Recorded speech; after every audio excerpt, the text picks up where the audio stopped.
که زما مینه په تا د خطا نه ده، بې له تا که په بل چا ده روانه ده. څوک چې بې د ستا د مخه بل ته ګوري، آینه یې ناصفا د صفا نه ده. هغه تیر شو چې مې مینه په غلا غلا کړه، هغه تیر شو چې مې مینه په غلا غلا کړه. اوس په درس جهان رسوا د پغلا نه ده. معشوقه که د خپل سر په بها مومي، معشوقه که د خپل سر په بها مومي، دا رحمان ورته ویړیا ده، بهانه ده. ډېر ګرانو او قدرمنو السلام علیکم. غږ دا وخت تاسو اورېده سنو اف ام ریډیو نیټورک 89.4 او 96 نه پروګرام لفظونو کې عکسونه. زه ستاسو کوربه شاهد علي شاهد. زما له خوا مینه ومنئ، سلامونه ومنئ، محبتونه ومنئ او احترامات ومنئ.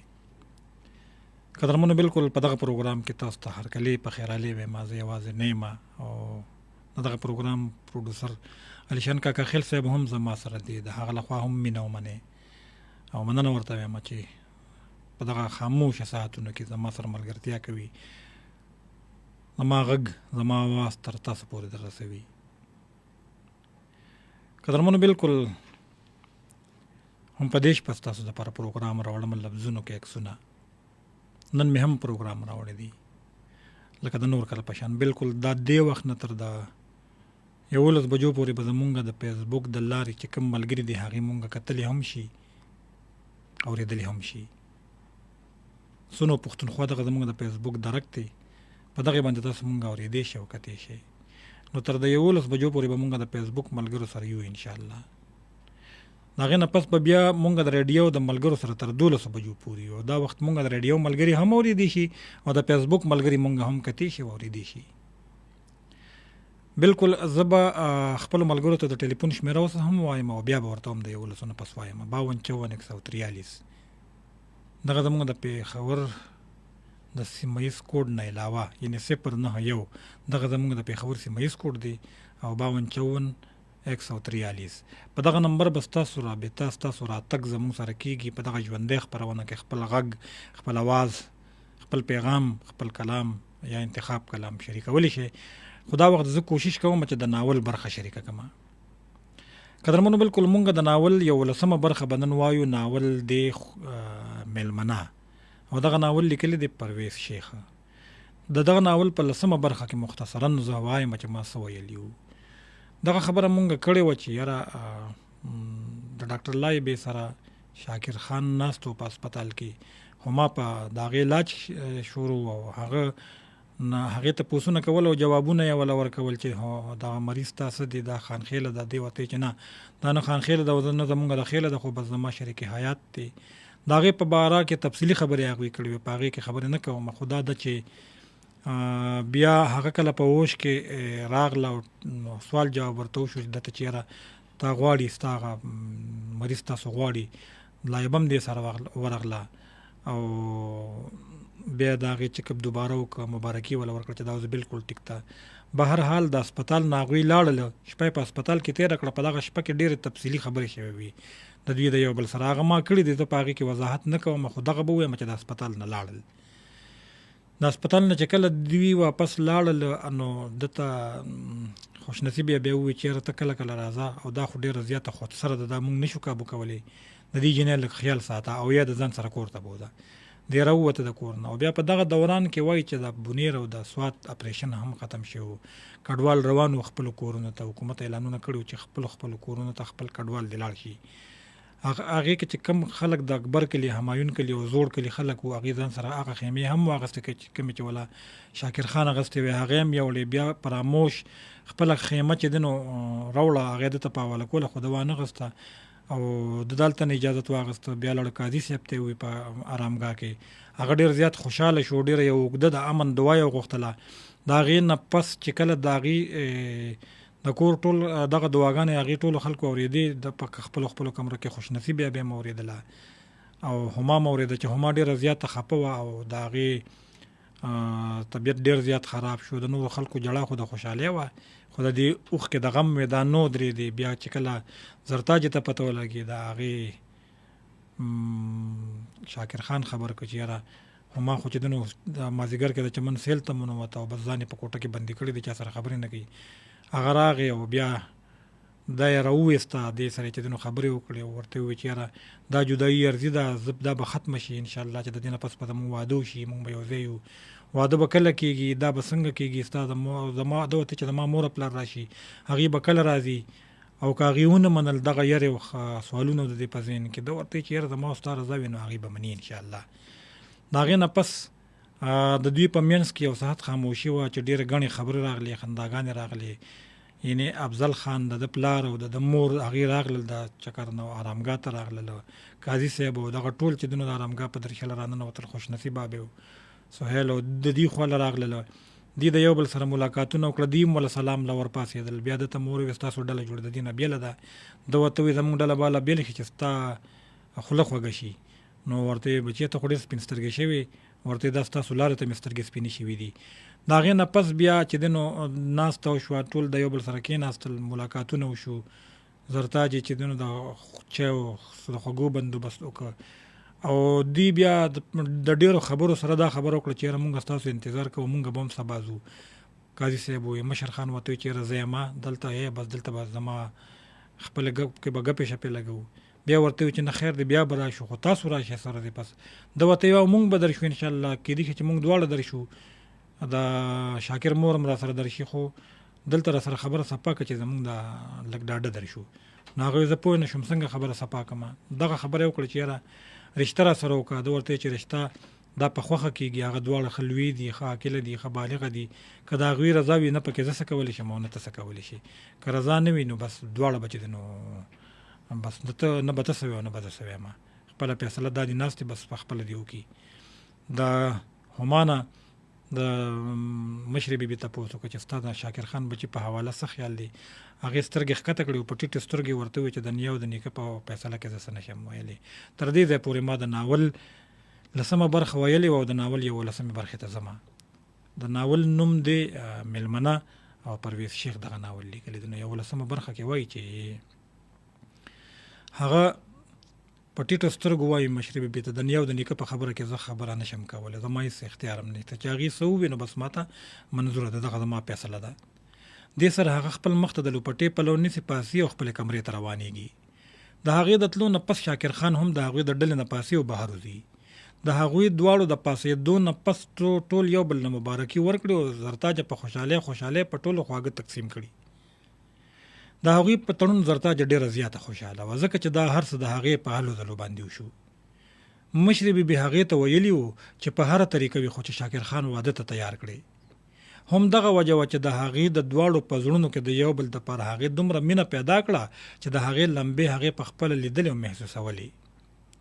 هغه شاکر خان چې د هغه په زړه کې د مینې یو بڅری هم نه و، او هغه هما چې هغې به د شاکر خان نه ستره کوه، اوس دواړه د مینې په هغه انګار کې سوځي چې د یو بل په خوا کې هم بې ارامه وو. مشرې بیبي به هره ورځ د زرتاج سره رابطه کوله او د هغې نه به د هغوی نوې زړه پوښتله. مشره بیبي خوشنصیبه بیا هم په اعتماد کې اغستې وه او هغې هم دغه رشته د هغې د راتلو نه مخکې قبوله کړې وه. دغه شان مشر خان هم قاضي صاحب ته په خبرو کې اورونه په ټلیفون وکوله او هغه هم ورسره منلې وه. دغه ټول پټ په پټه خبرو خو شاکر خان او هما ته پته نه وه. زرتاج د هما برخه خواږه په پلیټ کې واچوله او د هغې کمرې ته ورغله او د مبارکۍ سره یې ورله خوله د خوږو ډکه کړه. هغوی تر ناوخته پورې خبرې کولې او په دغه خبرو کې هغوی د واده نیټه هم کېښوده، د جنج او ډولۍ په هکله هم خبرې وشوې.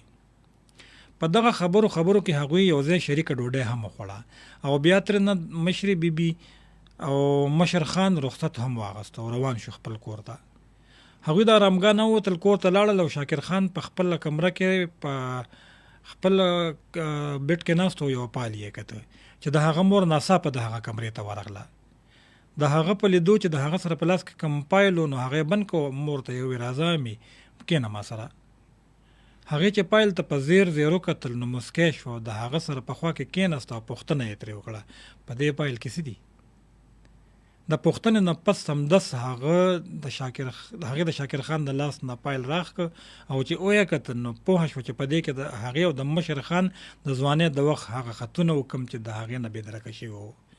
هغه پایل هغې پوهه ځان ناپوهه کوه، په ناپوهۍ کې سره د پوهې ځان ناپوهه کو تپوس یې وکړه د هغه نه داسې دي. شاکر خان هغې ته په لاپروایۍ سره وایي دا څه خطونه دي او د هغه خطونه جوابونه دي، خو پته نه لګي چې د چا دي، ځکه چې نومونه پکې نشته دي، د نومونو په ځای پکې څه کوډ ورډز دي. هغه چې د پایل اندازه واخلي نو ځینې لفظونه پکې په نښه شوي وو او هغې ته لیکل شوي وو ګډ، ډېر خټ خیال دی، ښه ټکي دي وغیره وغیره. دې سره هغه پایل بند کړي او خوا ته یې کېږدي او هغه ته وایي اوس د دې ضرورت نشته، ستا د واده نیټه کېښودی شو او د خپل واده تیارې دې کوه. هغه په حیرانتیا او خوشحالۍ سره د هغې خولې ته ګوري او تپوس ترې کوي امي واده کله دی؟ مشره بیبي ډېر وخت پکې نشته بچیه، ټیک یوه میاشت پس. شاکر خان تپوس کوي یوه میاشت؟ هغه مسکی شي او د هغه خولې ته ګوري او وایي ورته یوه میاشت ډېره نه ده زویه، په دې کې به یې خپل کار راټول کړي او رښتیا زاهد ته کال وکړه چې هغه راشي او د واده نه یو څو ورځې مخکې راشي چې تاسو راټول کار راټول کړي. شاکر خان ډېره ښه ده امي، زه به ورته اوس فون وکړم او خبر به یې کړم انشاءالله. دې خبره نه پس هغه د شاکر خان د کمرې نه وځي او هغه ته شب خیر وایي. د هغې د کمرې د وتو نه پس شاکر خان زاهد ته فون وکړي او د ټولې کیسې نه یې خبر کړي او د فون بندولو نه پس هغه یو لویه ساه واخلي او په خپل بیټ کې خور ور پرېوځي وده شي. هغه لا د خپل واده او د هما په باره کې سوچ کوي چې د هغه په موبایل رنګ راشي. هغه چې په موبایل د هما نمبر ته وګوري نو کال ریسیو کړي او مسکی شي او وایي هلو مای ډیر هما، کال دې څنګه و، که ته لا وده نه یې؟ هما خوب نه راځي خانجي. شاکر خان د خوشحالۍ نه که د خفګان نه؟ هما دا معلومه نه ده، خو دا چې ته راشي نو زه به تا ته وایم، ته راشه پلیز، تا سره مې یو ضروري خبره ده. شاکر خان وایه څه خبره ده اورم. هما نه داسې نه، ته راشه، دا په موبایل د ویلو خبره نه ده، ته پلیز راشه. شاکر خان اوکې زه درغلم. هغه فون بند کړي او د خپلې کمرې نه او د کور نه غلې غونده وځي او د ارامګاه طرف ته پیاده روان شي. د هغه د رسېدو نه وړاندې هما د ارامګاه په ګیټ د هغه انتظار کولو ولاړه وه او د شاکر خان د ناکینګ سره هغې د ارامګاه د دروازې کلکې هغه ته کولاو کړه او شاکر خان چې ورننوته نو غلې غونده هغې دروازه بند کړه او هغې شاکر خان لکه د ماشوم د لاس نه ونیو او خپلې کمرې ته یې روان کړ. هغه د هغې نه غلې غونده تپوس وکړه څه مسله ده هما؟ هغه مسکی شو او غلې غونده هغه ته یې وویل ستا د راتلو سره مسله ختمه شوه. شاکر خان او دونه په اسانه؟ هغوی چې دواړه په بیټ کې کیني نو هما هغه ته وایي په زیر زیر ګوري وایي خانجي تا ته پته ده؟ شاکر خان د هغې د خولې نه خبر اخلي او وایي ورته او ما ته پته ده چې زموږ د واده نیټه کېښودی شوه او یو میاشت ټیم دی پکې او د هغې نه پس په موږ یو بل سره بیا د ښځې او خاوند په حیث یو بل سره میلاویږو. هما نه خانجي ته د واده خبره نه کوم، هغه به کله وي، زه د جدایۍ خبره کوم. شاکر خان د جدایۍ خبره؟ هما او خانجي سبا له زموږ روانګي ده، زه وایم چې نن شپه دواړه یو ځای ټوله په خبرو کې تېره کړو چې سمې ډېرې خبرې وکړو. شاکر خان هما ډېر ته دومره وارخطا کېږي ولې؟ زموږ په واده کې خو صرف یوه میاشت ده، لکه څنګه چې دا دومره ډېره موده تېره شوه داسې به دا یو میاشت هم د سترګو په رپ کې تېره شي او بیا به انشاءالله چې د ټول عمر دپاره یو ځای یو. هما خانجي آیا داسې نشي کېدی چې دا یوه میاشت زموږ سره لاړ شي هلته یې موږ سره په سوات کې تېره کړي؟ شاکر خان هما داسې بالکل نشي کېدی، تا سره خو سوات ته تلل او هلته پاتې کېدل ډېره لویه خبره ده، بلکې داسې هم نشي کېدی چې اوس د زموږ ملاقات په ښکاره کېږي، دا به بده خبره ګڼلی شي. هما چې موږ سره هلته پاتې کېدی نه شي نو موږ هلته خو رسولی شي که نه؟ شاکر خان نه هما دا خو د پښتنو معاشره ده، اوس خو تا سره زما دا ملاقات هم پټ دی، د واده نه وړاندې زه د تا سره د چا په مخ کې ملاوېدی هم نشم، نه د سره تلی شم او نه دلته راتلی شم. ها البته زما ډریور به تاسو ورسوي انشاءالله تر سواته پورې.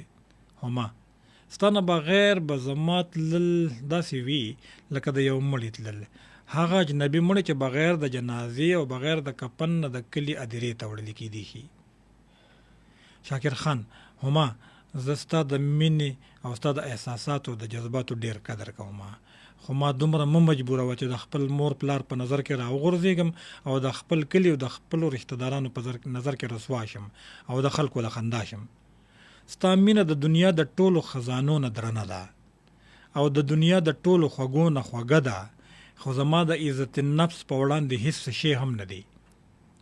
هغه نور هم څه ویل غوښتل خو د څه مصلحت په وجه چپ شو هغه ډېره شیبه خاموش و، خو ما د هغه د پام د راګرځولو د خاموشۍ ماتولو دپاره کله کله هغه ته به په نیمکښو سترګو کتل، خو هغه په یو لوی سوچ کې ډوب و. خو ما چې کله په خپلو فرمایشونو کې ناکامه شو نو مسکی شو او هغه ته یې وویل سوري خانجي تاسو خفه شوې شاکر خان، خو ما ته ښه پوره لوی یې ماشومه نه یې، خو ستا خوی له د ماشومانو د هغسې او دا هم ده چې د ماشومانو نه څوک خفه کېدی هم نشي. هغه د هغه توجه ځان طرف ته راګرځوي او ووایي ورته ښه یو بله خبره مې مني شاکر خان؟ که د منلو قابله وه نو ولې نه وایه څه خبره ده، څه ویل غواړې؟ خو ما سره واده وکړه چې زما د تللو نه پس په هره شپه 10 بجې ما سره په موبایل خبرې کوي. شاکر خان ټیک ته واده ده، خو که چېرته د څه مصروفیاتو د وجې نه زما کارونه اکثر ډېر او زما نه یېرې نو ته راته یاد دهاني کوه، مس کال کوه نو ما ته به رایادېږي. د هغوی د راز او نیاز خبرې او مینې محبت خبرې تر سهاره پورې جاري وي. سحر مشر خان او مشر بیبي د هغوی د رخصتولو دپاره راغلل او هغوی یې ښه په عزت او احترام د تللو دپاره په ګاډي کې کېنول. خو ما د خپل تګ په هکله هغه له د یو شعر په توګه په ژبه کې یعنې د شعر په ژبه کې د خپلو تلو پیغام هغه ته ولیږه په میسج کې. جگر چلنی ہے دل گھبرا رہا ہے محبت کا جنازہ جا رہا ہے. دې سره هغه پټ مخ او ډکې سترګې په ګاډي کې کېناسته چې ګاډي روان شو نو د هغې په مخ غټې غټې اوښکې راماتې شوې. شاکر خان د خپل واده په هلو ځلو کې مصروف و، د واده کارډونه چاپ شوي وو او د کلي او د میلمنو د خوړې په هکله خبرې اترې روانې وې. مشر خان او مشر بیبي غوښتل چې د شاکر خان په واده خپل ارمانونه ټول ورجوي او د کلي او غیر چاپیر کلو خلکو او میلمنو له هغه خوړه ورکړي چې د ټول عمر دپاره یې یاد ساتي. په دې هکله هغوی امایون خان او اکبر خان سره او حنا او بلقیس سره هم مشوره کړې وه، خو البته یو زاهد خان سره مشوره نه وه شوې ځکه چې هغه له د ولایت نه و راغلی. دې نه علاوه د هغوی د کور او اجرې رنګ روغن او د لارو کوڅو صفایي سوترایي روانه وه. مشر خان غوښتل چې قاضي صاحب له هم د واده کارډونه ولیږي او هغه یې په خپلو خپلوانو او یارانو دوستانو کې تقسیم کړي.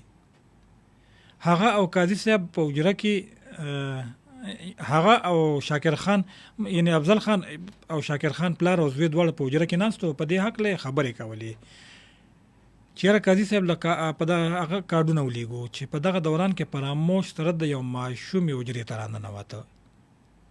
دا الیک نه پس فراموش هغوی ته مخامخ په کټ کې کېناسته او ماشومه په یره هغه نه په لږه فاصله د کټ لنګې سره ودرېده.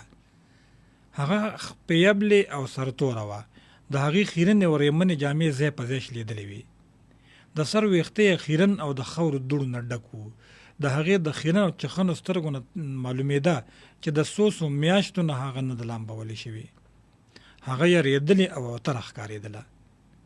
د دې په لیدو د شاکر خان د فراموش نه نفرت پیدا شو او د هغه په زړه کې دا خبره تېره شوه چې د ده غریبي خو په خپل ځای ده، ټیک ته ځه، خو آیا د دې ماشومې د صفایي او سوترایي لامبل هم دې نشي کولی؟ دا هم ګران دي ورته، ځکه چېرته نوې کپړې ورله نشي اخیستی، خو لامبل خو اسان دي که نه. هغه د کرکې په نظر بیا فراموش ته وکتل او په تنزیه انداز یې تپوس وکړ فراموش کاکا دا ماشومه ستا لور ده. د هغه مقصد دا و که چېرته ده وکړه نو بیا به هغه ته د هغه په لاپروایۍ او د زړه د تشولو موقع په لاس ورشي، خو نه داسې ونه شوه. د هغه په تپوس فراموش مسکی شو او هغه ته یې وویل نه خانجي دا چې ده نو دا زما لور نه ده بلکې دا ستا میلمنه ده او هغه ماشومه ده چې ته یې بېقراره کړې او ستا میلمنه ده. شاکر خان هغې ته ګوري خو ډېر زر ترې نه مخ واړوي او د خپلې لاعلمۍ اظهار د نه په طور د سر په ړکولو وکړي. فراموش یوه شیبه نور هم د هغه د جواب انتظار کوي، خو چې کله هغه څه جواب ورنه کړي یا څه تپوس ونه کړي نو بیا ورته په خپله وایي دا د سوچي کاکا لور ده.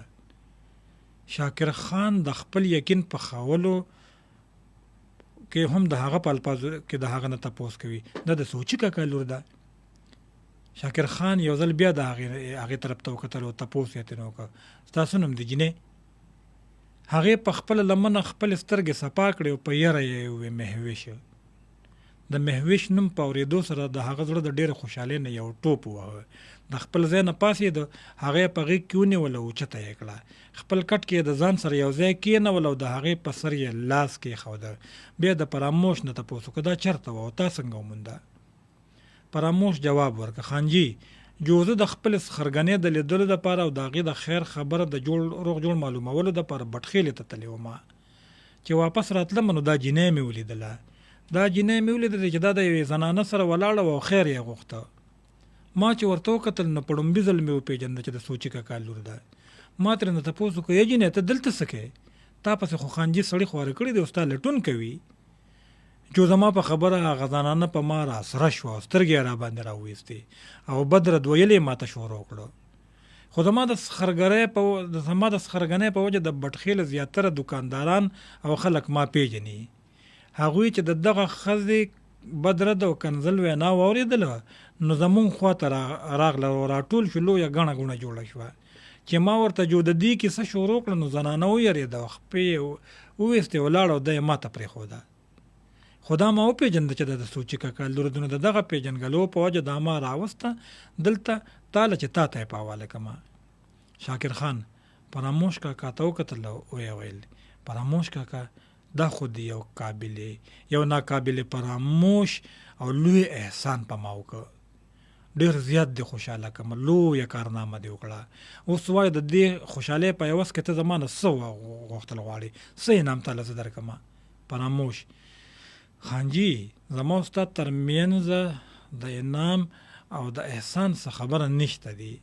زه په دې ډېر زیات خوشحاله شوم چې زما محنت په ځای شو او هغه کار ما وکړی چې زما د لاسه الله وکړه چې هغه بل چا نه شو کولی ونه کړی شو. شاکر خان ښه دا تپوس د نه کومه چې دا جنۍ تا څنګه وپېژنده چې د سوچي کاکا لور ده؟ فراموش دا ما ځکه پېژنده چې دا به ګولۍ او سوچي کاکا سره زمونږ کیمپ ته راتله او مور سره به یې جارو وهله. زما د کډې او د ګولۍ د مخکې نه خور ولي وه، یعنې هغې یو بل ته خور ویلي وو. هغه چې به کله د صفایه سوترایه نه اوزګاره شي نو بیا به زما د کډې سره په خوا کې ناسته وه او دواړو به ټوله ورځ یو بل ته خپله درنه او د بل سپکه ویله. د ګولۍ او د ډاکټر د کیس نه هم خبر یم خانجي.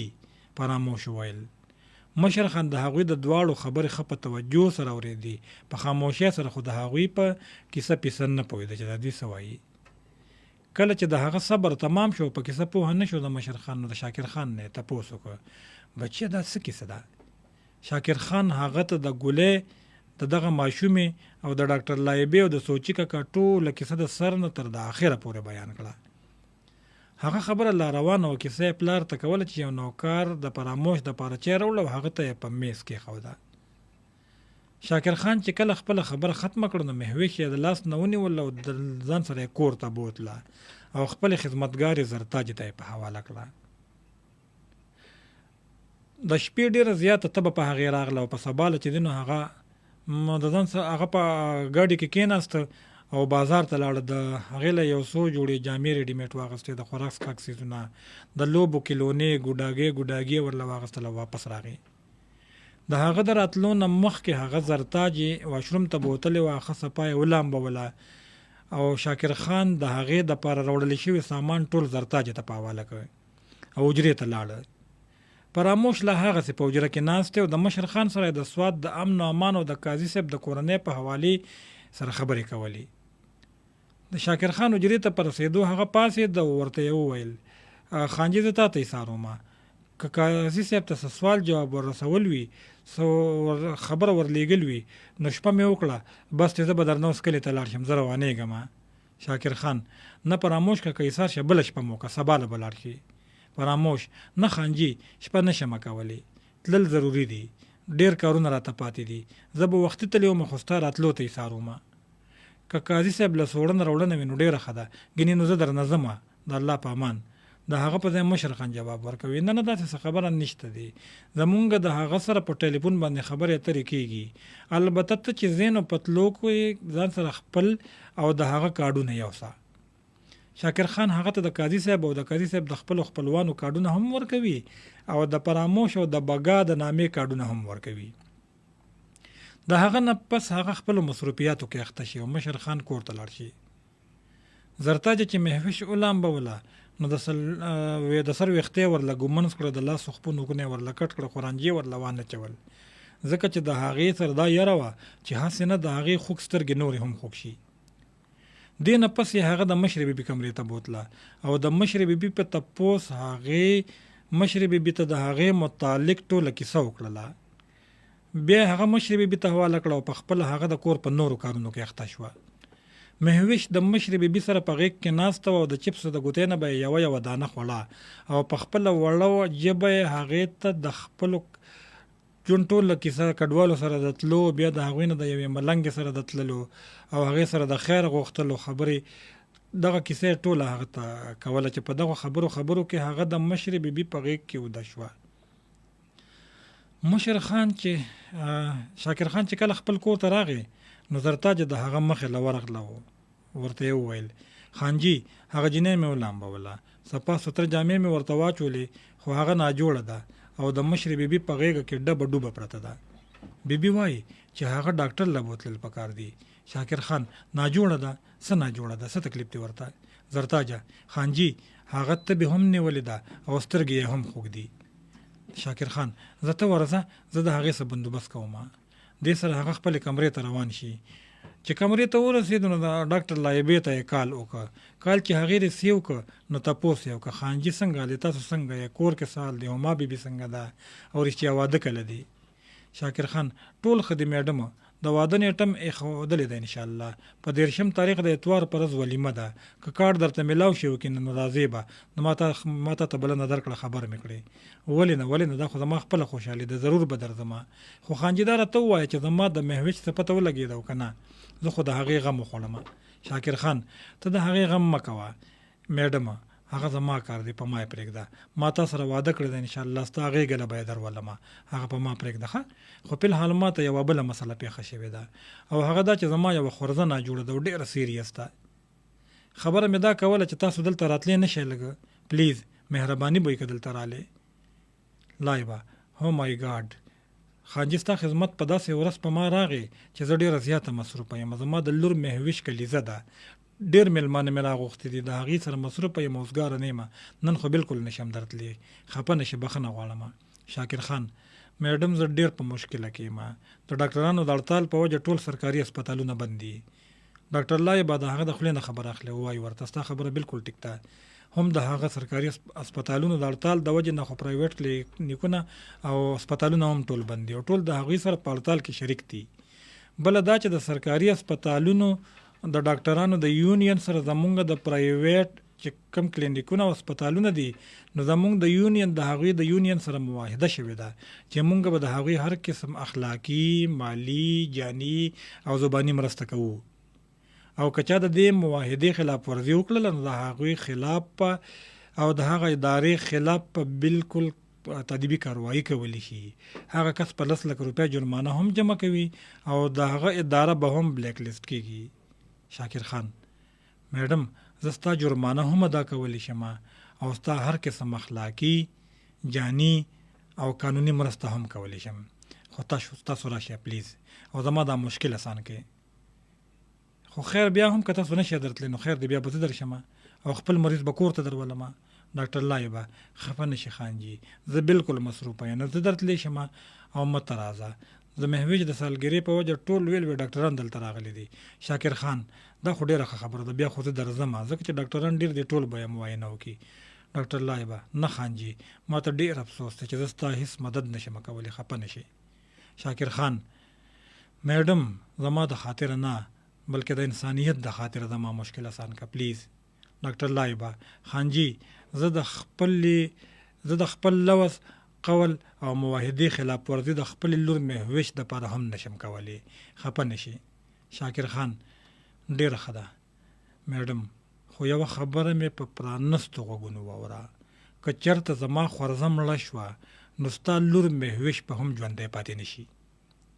دې سره هغه موبایل بند کړ او د هغې په رویه یې ډېر وخت سوچ کوه، د هغې نه ډېر سخت متنفره شو.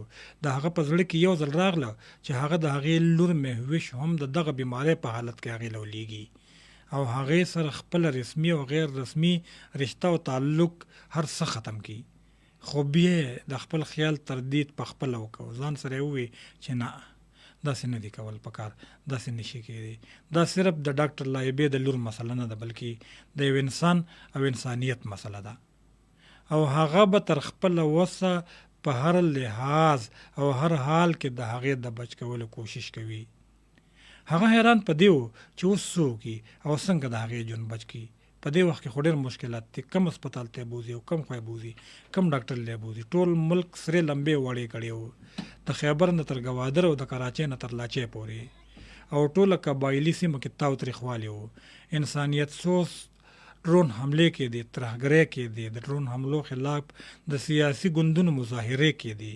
دې سره سره د وکیلانو او دانشورانو لخوا د جانب تحفظ او د ګرانۍ او د بجلۍ د لوډ شیډینګ وجه د عوامو چغې سورې او نارې وي. دې نه علاوه ډاکټرانو او استادانو او سرکاري ملازمین د مراعاتو او خپل حقوقو د غوښتلو دپاره د نامعلومه مودې پورې په هړتال کې بوخت وو. هر سړی د حکومت نه ګیلمن او په خپل ځان یې نظر و، خپل حقوق یې په کلک او په پرلد غوښتل، خو خپل فرایض چا نه پیژندل. هر سړی بل ته ګوته نیوله، خو خپله بې حسه و. په دغه ځانځانۍ کې ورته خپل ځان ښکارېده، خو د قام مجبوري ورته نه ښکارېده، په نظر ورته نه راتله. د هغه مینه خپل قام او خپل وطن سره نه وه، بلکې د خپل خېټې او د خپل تن سره وه.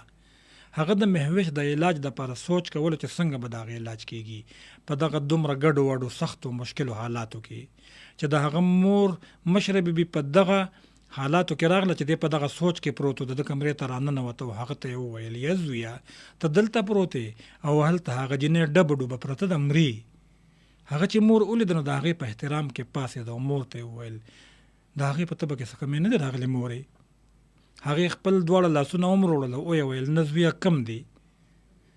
هغې ووایي چې څو ځله مې وله لاس او مخ لاسو وینځل، لمدې پټۍ مې وله په بدن باندې کېښودې، په سر او په تندي، په لاس او خپو باندې.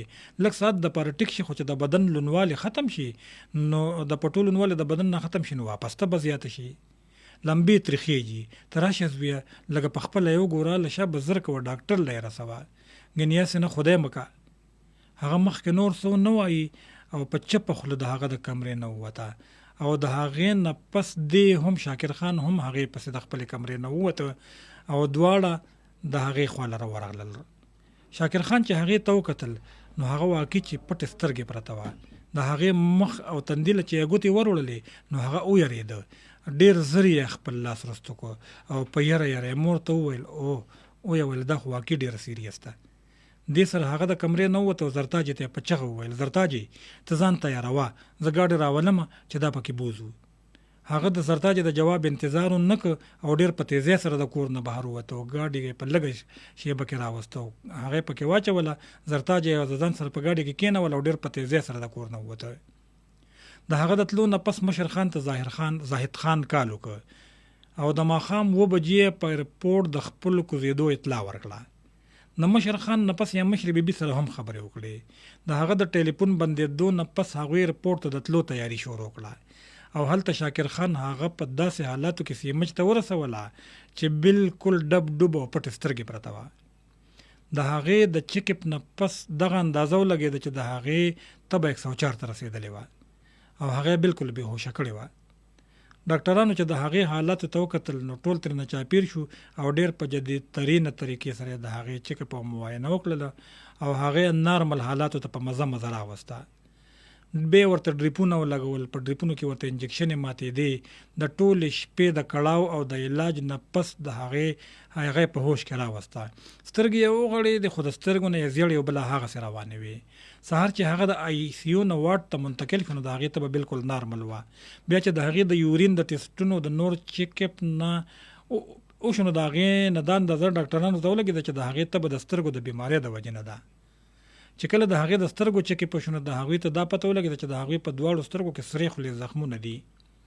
هغه د میډیکل واټ نه آی واټ ته منتقله شو او د هغې د سترګو علاج معالجه شروع شو. د احتیاط دپاره د هغې په سترګو پټۍ ولګولې شوې چې هغه سترګې نه غړوي. دې نه علاوه هغې سره په خبرو کولو سخته پابندي ولګولې شوه. قدرمنو بالکل دغه د ناول 11مه برخه وه چې ما تاسو سره شریکه کړه.